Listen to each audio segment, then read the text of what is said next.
नमस्कार. महाराष्ट्रातल्या शेतकऱ्यांसाठी एक खूप मोठी घोषणा झाली होती, आठवतंय? कर्जमाफीची. पण त्या घोषणेचं आज काय झालंय? खरंच शेतकऱ्यांचा सातबारा कोरा होणार आहे का? चला तर मग आपण मिळून या सगळ्या प्रश्नांच्या मुळाशी जाऊया. बघा, निवडणुकीच्या तोंडावर सरकारने एक मोठं स्वप्न दाखवलं होतं, शेतकऱ्यांचा सातबारा कोरा करण्याचं. आता याचा अर्थ काय? सोप्या भाषेत सांगायचं तर शेतकऱ्यांच्या डोक्यावर जे कर्जाचं ओझं आहे ना, ते पूर्णपणे उतरवायचं आणि त्यांची जमिनीचा जो महत्त्वाचा कागद असतो म्हणजे सातबारा, तो एकदम स्वच्छ कोरा करायचा. या एका घोषणेने लाखो शेतकरी कुटुंबांच्या मनात आशेचा किरण जागा झाला होता. पण मोठ्या घोषणा आणि आश्वासनं काही नवीन नाहीत.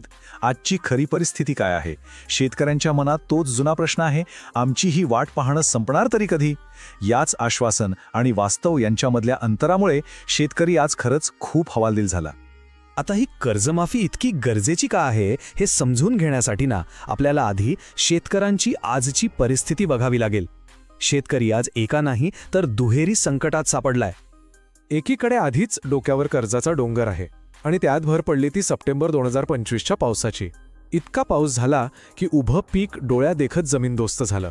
सरकारने मदत जाहीर केली, पण सरकारी नियम आणि अटींच्या चक्रव्यूहात ती मदत बहुसंख्य शेतकऱ्यांपर्यंत पोचलीच नाही. म्हणजे जखमेवर मीठ चोळण्यासारखाच हा प्रकार झाला. मग या गंभीर परिस्थितीवर काहीतरी तोडगा काढण्यासाठी सरकारने एक पाऊल उचललं. त्यांनी एका विशेष समितीची स्थापना केली, जी या पूर्ण समस्येचा अभ्यास करणार होती.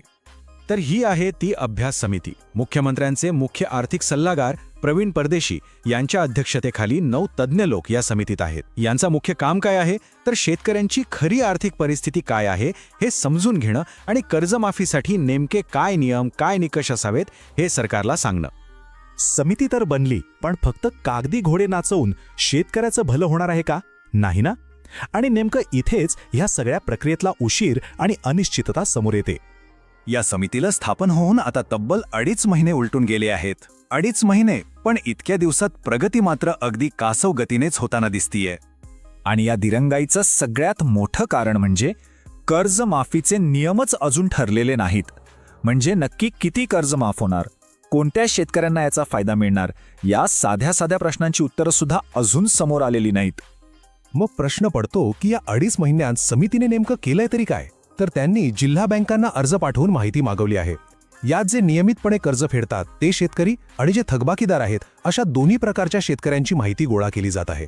पण फक्त माहिती गोळा करण्यापलीकडे अजून तरी कोणताही ठोस निर्णय झालेला दिसत नाहीये. मग आता पुढे काय? सरकारने काही अंतिम मुदत वगैरे दिली आहे का?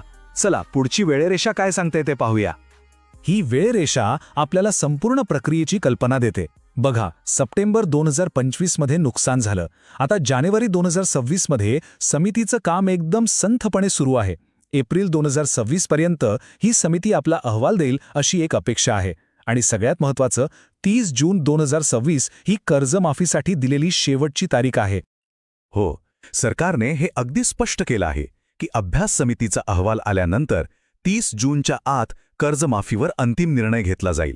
हे एक अधिकृत आश्वासन आहे, ज्यावर लाखो शेतकऱ्यांचं भविष्य अवलंबून आहे.